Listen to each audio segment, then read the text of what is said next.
اب اس سے آگے جاتے ہیں. جب تبوک سے واپسی ہو رہی تھی تو واپسی پر 2 رستے تھے. ایک محفوظ رستہ تھا, ایک جو تھا وہ تھوڑا دشوار و تنگ اور زیادہ تاریک رستہ تھا جسے عقبہ کہتے ہیں. میں بہت توجہ چاہوں گا آپ حضرات کی. عقبہ میں جناب رسالت مآب صلی اللہ علیہ وسلم, اچھا جو پہلے انبیاء تھے وہ اپنی امتوں کی آزمائش کرتے رہے ہیں ہر طریقے کے ساتھ. جناب رسالت مآب نے اپنی امت کی آزمائش کرنی تھی. کہا گیا جناب رسالت مآب نے کہ میرے ساتھ صرف اور صرف ہمارے یاسر آئیں گے اور حذیفہ جمانی آئیں گے, باقی تمام صحابہ کرام تمام مسلمان دوسرے راستے سے جو کہ آسان بھی ہے اور مشکل نہیں ہے, کوئی خطرے سے پاک ہے راستہ, اس راستے سے جائیں گے. ہم تینوں کے علاوہ عقبہ کی وادی میں کوئی داخل نہیں ہوگا. یہ کلیئر بالکل صاف اور شفاف حکم دیا گیا کہ سب کے سب دوسرے راستے سے جائیں گے. جب رسالت مآب صلی اللہ علیہ وسلم عقبہ میں گئے, ان کے ساتھ جناب حذیفہ جمانی بھی تھے اور جناب عمار یاسر رضی اللہ تعالیٰ عنہ, یہ دونوں شخصیت صحابہ کرام کی ان کے ساتھ موجود تھیں. کہ کیونکہ رات تھی, پرانا وقت تھا, لائٹنگ نہیں تھی, تو وہ وادی بھی تھی, بہت گوپا اندھیرا تھا. جناب رسالت مآب صلی اللہ علیہ وسلم پر حملہ کر دیا گیا اس اندھیرے میں. یہ جو میں یہ وادی عقبہ یا منافقین عقبہ کی بات کر رہا ہوں, آپ یوٹیوب پر سرچ کریں گے تو آپ کو بہت زیادہ ویڈیو اس کے متعلق مل جائیں گی, میں نے بھی وہاں سے لیا ہے یہ چیزیں. تو انہوں نے جناب رسالت مآب صلی اللہ علیہ وسلم پر حملہ کیا. اللہ نے اپنی قدرت کاملہ سے اس وقت انتہائی چمکدار بجلی پیدا کی اور اس کی بجلی میں وہ جتنے بھی منافقین تھے جو رات کے اندھیرے میں چھپ کر آئے تھے, ان سب کے چہرے بھی اجاں ہو گئے, ان سب کی سواریاں بھی اجاں ہو گئی. جناب یاسر نے بھی دیکھ لیا اور جناب حذیفہ جمانی نے بھی دیکھ لیا. جب یہ بجلی چمکی تو وہ منافقین تو ڈر سے بھاگ گئے, کیونکہ غیر متوقع چیز ہوئی تھی, غیر فطری چیز واقع ہوئی تھی. لیکن جناب رسالت مآب صلی اللہ علیہ وسلم نے کہا جناب اپنے دونوں صحابہ سے کہ کیا تم لوگوں نے انہیں پہچانا؟ تو دونوں کہتے ہیں یا رسول اللہ, بے شک ہم نے ان منافقین کو پہچان لیا ہے, یہاں تک کہ ہم نے ان کی سواریوں کو بھی پہچان لیا ہے. تو جناب رسالت مآب صلی اللہ علیہ وسلم نے فرمایا کہ تم دونوں محتاط رہنا, اس واقعہ کا کسی کے ساتھ ذکر نہ کرنا, کیونکہ اگر تم اس واقعہ کو بیان کرو گے, ان منافقین کو بیان کرو گے تو تمہاری جان کو خطرہ ہو سکتا ہے. یہ جناب رسالت مآب نے نصیحت کی. اس کے بعد جناب یہ جو مشرکین مکہ تھے جو پہلے سر عام آتے تھے وہ ناکام ہوئے, پھر وہ چھپ کر وادی عقبہ میں آئے, پھر بھی ناکام ہوئے. اب ان کے پاس کیا چارہ تھا؟ وہ سٹل جناب رسالت مآب صلی اللہ علیہ وسلم کو مارنا چاہتے تھے, اپنے رستے سے ہٹانا چاہتے تھے. ان کے اپنی دنیاوی مقاصد تھے, وہ اس کے پیچھے لگے ہوئے تھے. جناب رسالت مآب صلی اللہ علیہ وسلم نے جب میدان غدیر خم میں مولا علی علیہ السلام کی ولایت کا اعلان فرمایا تو ان کو مزید یہ کلیئر ہو گیا کہ اب ہمارا ہر طرح سے راستہ بند ہو چکا ہے. جناب رسالت مآب صلی اللہ علیہ وسلم نے واضح طور پر فرمایا کہ قریب ہے کہ اللہ تعالیٰ مجھے بلا لیں گے, میں تم میں 2 چیزیں چھوڑ کر جا رہا ہوں, ایک اللہ کی کتاب ہے اور ایک میری اہل بیت ہے. اگر تم ان دونوں کو پکڑے رکھو گے, ان کے ساتھ تمسک کرو گے تو ہرگز گمراہ نہیں ہوں گے. یہ لفظ جو ہے ان کے اوپر آپ توجہ رکھیے گا, جی آگے دوبارہ میں دہراؤں گا کہ کیا فرمایا کہ میں تم میں 2 چیزیں چھوڑ کے جا رہا ہوں, اگر تم ان دونوں چیزوں کو پکڑے رکھو گے تو ہرگز گمراہ نہیں ہوں گے. یعنی 2 چیزیں ہماری رہنمائی کے لیے کافی ہیں, ایک قرآن ہے اور ایک اہل بیت ہے. اور پھر من کن تو مولا فہذا علی مولا کا اعلان بھی فرمایا. تو اس اعلان کے بعد جو منافقین تھے انہیں یہ بالکل کلیئر ہو گیا کہ اب ہمارا کسی قسم کا بھی کوئی چارہ کار نہیں رہا, کہ جناب نے کہہ دیا ہے کہ ہدایت کے 2 چراغ ہیں, ایک قرآن دوسری اہل بیت ہے, اور میرے بعد جو خلافت ہے, جو حکمرانی ہے, جو ولایت ہے, جو امامت ہے, وہ امیر المومنین اور امام المتقین علی بن ابی طالب علیہ السلام کا.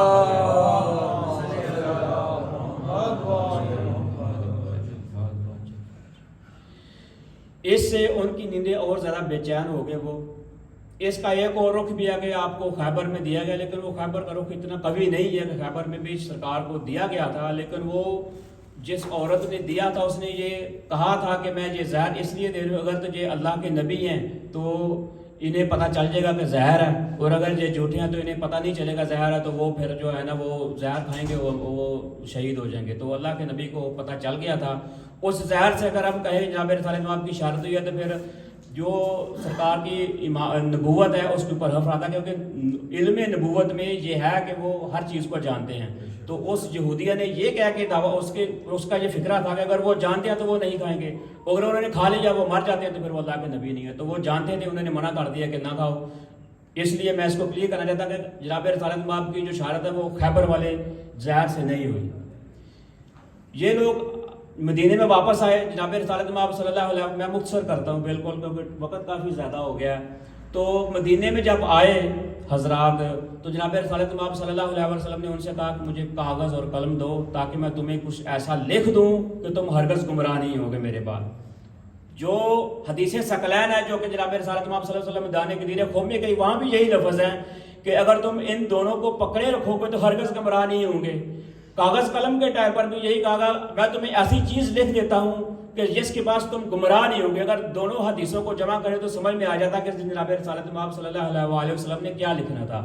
جو کہ غدیر میں بیان فرما کر آئے تھے، ان کو ایک ڈاکومنٹ کی شکل میں سرکار رسالت مآب قلم بند کرنا چاہتے تھے کہ جو کہ ان کے اوپر ایک توہین امیز لہجے سے انہیں کہا گیا کہ یہ نعوذ باللہ ہذیان ہو گیا ہے، نعوذ باللہ ان کا دماغ نہیں کام کر رہا اور یہ بیماری کے زور کی وجہ سے یہ ایسا کہہ رہے ہیں. جبکہ رسالت مآب صلی اللہ علیہ وسلم ہمارا یقین ایمان ہے کہ وہ جس حالت میں بھی ہے وہ کسی قسم کا ایسا ان کے اوپر کوئی اثر نہیں ہو سکتا. وَالنَّجْمِ إِذَا هَوَىٰ مَا ضَلَّ وَحْدَهُ، مجھے آیت بھول گئی ہے، میں معافی چاہتا ہوں کہ اللہ تعالیٰ فرماتا ہے کہ مجھے قسم ہے ستارے کی جب وہ اترا اور تمہارا صاحب نہ گمراہ ہوا ہے نہ بھٹکا ہے. تو یہ اس آیت کے ذیل میں کہنا کہ جناب رسالت مآب نعوذ باللہ وہ ان کو پتہ نہیں تھا. پچھلے دنوں میں ایک ویڈیو دیکھ رہا تھا، اس میں بھی تھا کہ وہ اہل سنت مولوی اس کو مان نہیں رہا تھا. وہ کہہ رہا تھا کہ وہ ٹھیک ہے جی یہ جو ہے جناب رسالت مآب اپنی بیماری کی وجہ سے ایسا کر رہے تھے. مطلب کہ انہیں پتہ نہیں تھا وہ کیا کہہ رہے ہیں. جیسے ایک بندہ نہیں، میں لفظ استعمال نہیں کرنا چاہتا لیکن مجھے کرنا بھی پڑے گا، جیسے جسے کہتے ہیں مینٹل ہو جاتا ہے، پاگل ہو جاتا ہے، اسے کوئی سمجھ نہیں کہ وہ کیا کہہ رہا ہے کیا نہیں کہہ رہا ہے. یہ حدیث جو ہے حدیث کرتاس اسی طرح کی سینس دیتی ہے کہ نعوذ باللہ جناب رسالت مآب کو کچھ پتہ نہیں تھا کہ وہ کیا کہہ رہے ہیں یا وہ کیا سوچ رہے ہیں. اور اس کے بعد ایک اور بخاری شریف میں ہے، اس واقعے کے فوراً بعد دوسرا واقعہ پیش آتا ہے. اچھا یہاں پر جو ہمارے ہم شیعہ لوگ ہیں، ہمارا کہنا یہ ہے کہ جناب رسالت مآب نے جو لوگ شور کر رہے تھے ان کو باہر نکالا اور جو پیچھے اس حق میں تھے کہ لکھنا دیا جائے ان کو جناب رسالت مآب صلی اللہ علیہ وسلم نے دیکھ کر دیا کہ میرے بعد جو ہے یہ خلافت امیر المومنین علیہ السلام کا حق ہے. یہ ہماری کتب میں پایا جاتا ہے لیکن یہ بہت کم پایا جاتا ہے. اس کے بعد جناب رسالت مآب صلی اللہ علیہ وسلم کو ایک دعا پلائی جاتی ہے. محمد والے محمد صلوات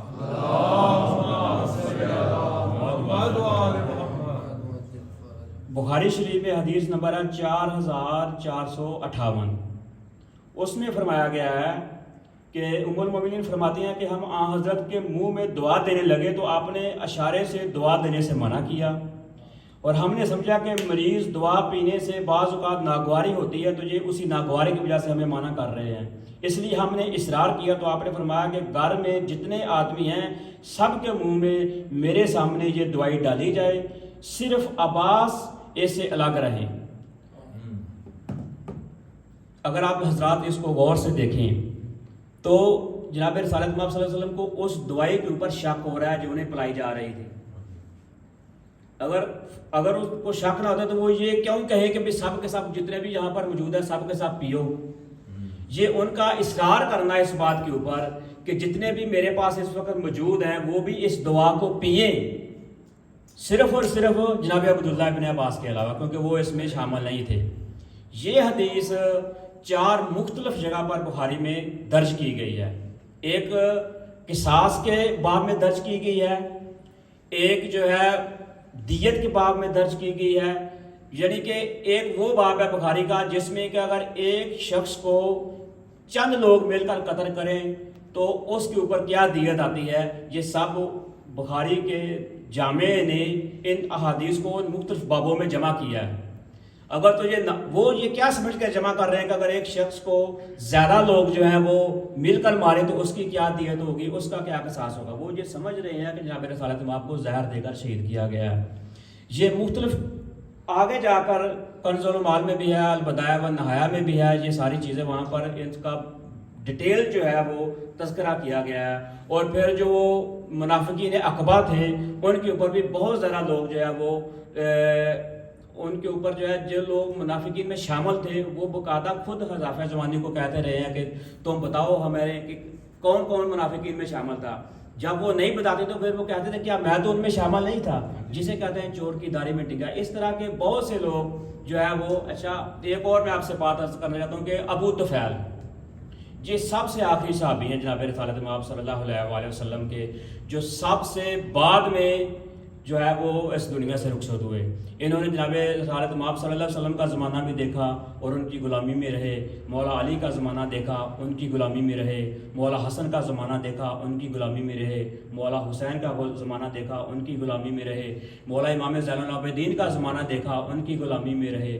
مولا امام محمد باقر علیہ السلام کا زمانہ دیکھا, ان کی غلامی میں رہے. اور امام جعفر الصادق علیہ السلام کے بچپن میں انہوں نے امام جعفر صادق علیہ السلام کی بھی زیارت کی تھی. اور ان کو زدوکوب اسی لیے کیا گیا تھا کہ یہ بھی جانتے تھے کہ منافقین عقبہ کون تھے اور جناب امام صلی اللہ علیہ وسلم کو زہر دینے والے کون تھے. ان صحابہ کرام کو معلوم تھا لیکن یہ بیان نہیں کرتے تھے, کیونکہ جناب امام صلی اللہ علیہ وسلم جو ہے وہ ان کو منع کر گئے تھے کہ تمہاری زندگی میں جو ہے تم کو تکلیف ہو سکتی ہے, تمہاری جان جا سکتی ہے. اچھا ایک اور سوال پیدا ہوگا, اگر جناب امام ان منافقین عقبہ کو جانتے تھے تو پھر ان کا خاتمہ کیوں نہیں کیا, ان کو ختم کیوں نہیں کیا, ان کا فنار کیوں نہیں کیا؟ تو اس کا جواب بخاری میں ہی موجود ہے کہ جناب رسالت امام صلی اللہ علیہ وسلم فرماتے ہیں کہ اگر میں ان لوگوں کو ماروں تو یہ تاثر جائے گا کہ جناب پہلے تو محمد جو ہے وہ لوگوں کو مسلمان کر کے اپنے حساب میں داخل کرتے ہیں اور پھر اپنے حساب کو مارتے ہیں. میں نہیں چاہتا کہ کوئی میرے رحمت اللہ عالمین ہونے کے جو اوپر جو کسی قسم کا حرف آئے, اس لیے ان لوگوں کو کھلی چھٹی ہے.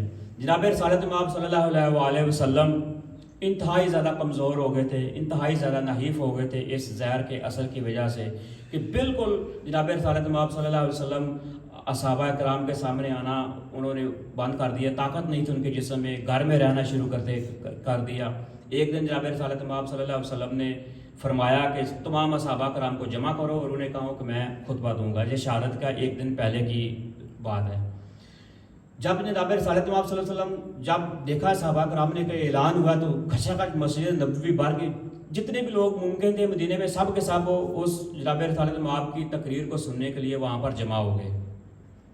تو جب جناب باہر تشریف لائے تو صحابہ کرام ایک جیسے تڑپ رہے تھے نا, جناب رسالت میں آپ کو کافی عرصے کے بعد دیکھا تو چیخیں مار کر رونے لگے کہ بہت عرصے کے بعد ہم نے اپنے محبوب کو دیکھا ہے.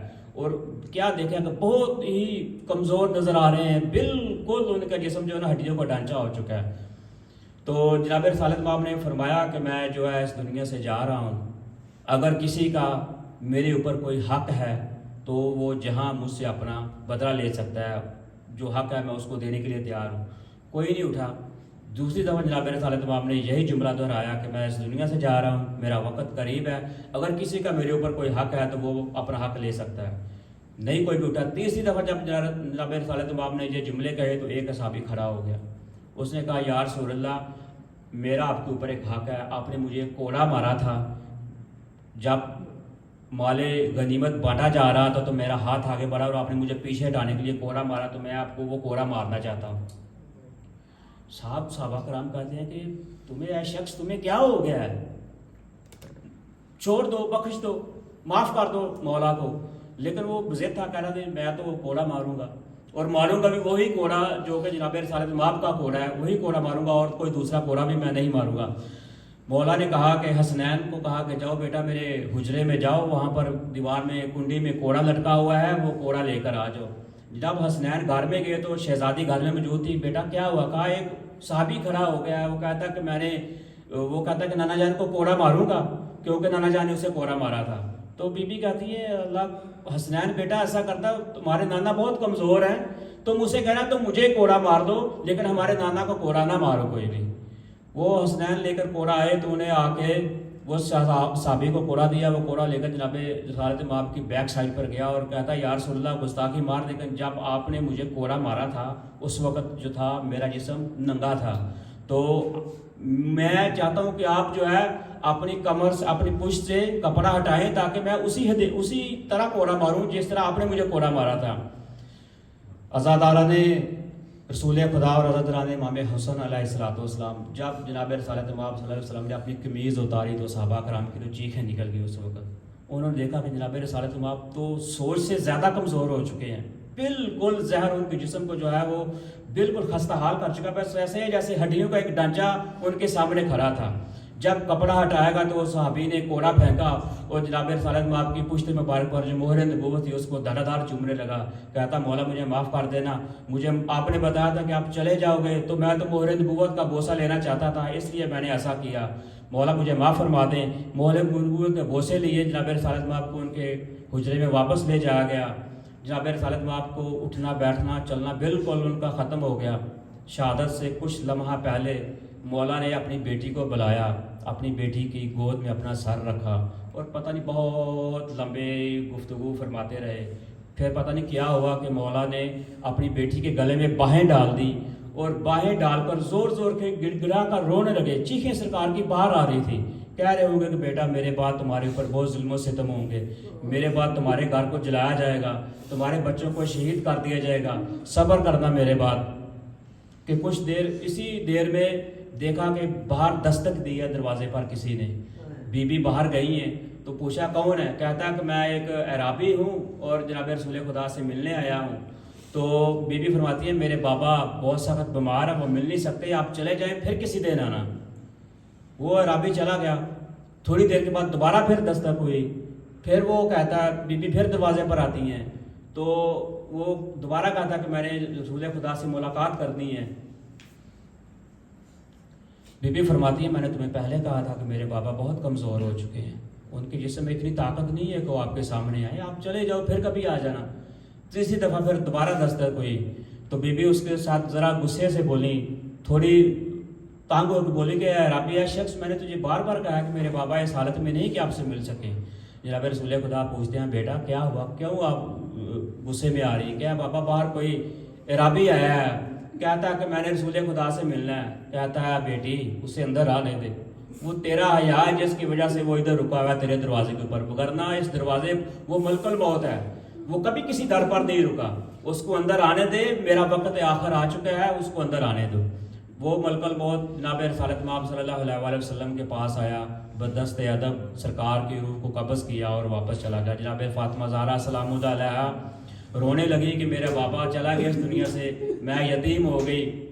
عزادارہ نے رسول خدا ہمارے لیے یہ لمحہ فکری ہے کہ جناب رسول خدا صلی اللہ علیہ وآلہ وسلم کے نماز جنازہ پر کتنے لوگ شامل ہوئے تھے؟ 9 لوگ شامل ہوئے تھے۔ کائنات کا نبی، افضل الانبیاء، تمام انبیاء کا امام نبی، جس کے جنازے پر 9 لوگ شامل ہوئے۔ اس کے بعد جسے ہم پنجتن پاک کہتے ہیں، پنجتن پاک میں امام علی علیہ السلام، اس کے بعد جناب فاطمہ الزہرا سلام اللہ علیہا کا جنازہ ہوگا۔ چند افراد بنی ہاشم کے جو ہے بی بی کے جنازے میں شامل ہوئے۔ پھر امام حسن کا جنازہ آیا۔ صحابہ کرام اور مدینے کے لوگوں نے کہا کہ اہل بیت ہمیں اپنے جنازوں میں نہیں بلاتے، ہمیں اپنی غم میں شامل نہیں کرتے، تو اس دفعہ مدینے والوں کو بلا لیا کہ مدینے والوں آؤ حسن کے جنازے پر شامل ہو جاؤ۔ لیکن مدینے والوں نے کیا کیا کہ حسن کے جنازے پر شامل تو ہوئے لیکن حسن کے جنازے پر تیر برسا دیے۔ تیر برساتے ہوئے جنازے کو، کیونکہ جناب رسالت مآب صلی اللہ علیہ وسلم کے پہلو میں دفن کرنا چاہتے تھے مولا حسن علیہ السلام کو، مولا حسن علیہ السلام کو وہاں دفن نہیں ہونے دیا اور مولا کے جنازے پر تیر برسا دیے گئے۔ جب جنازہ واپس آیا تو بی بی زینب سلام اللہ علیہا زور زور سے رونے لگی، کہتی ہے بھیا تم تو امیر تھے، اگر تمہارے ساتھ یہ حال ہوا تو میرا حسین تو غریب ہے، اس کے ساتھ پتہ نہیں کیا حال ہوگا۔ لیکن عزادارو حسین کے ساتھ کیا کیا ہے اس امت نے؟ حسین کے جنازے پر اس امت نے گھوڑے دوڑا دیے، 3 دن جنازہ حسین کا پڑا رہا، کسی نے دفن نہیں کیا۔ وما علینا الا البلاغ المبین، ماتم امام حسن علیہ السلام۔ یا حسین